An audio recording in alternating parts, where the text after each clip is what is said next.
basically मैं आपको ये बताना चलूँ कि ये एक टीम काफ़ी टाइम से सब तैयब इसके ऊपर वर्क कर रहे थे और अब जो है ये एक टीम की सूरत में ये लोग इस वक्त खड़े हैं और ये डेमोन्स्ट्रेशन टीम है जो कि हर जगह पर डिफरेंट मतलब ओकेजन्स पर डिफरेंट इवेंट्स में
डबल डांस का आपके सामने मुजाहरा पेश कर रहे हैं बड़ी जनों की और पाक टाइगर्स की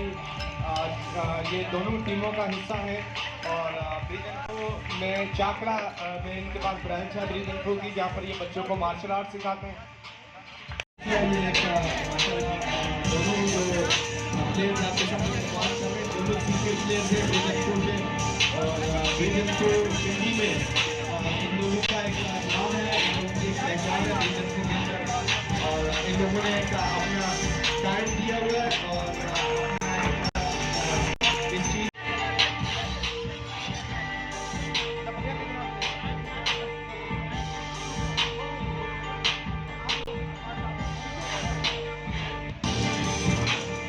ये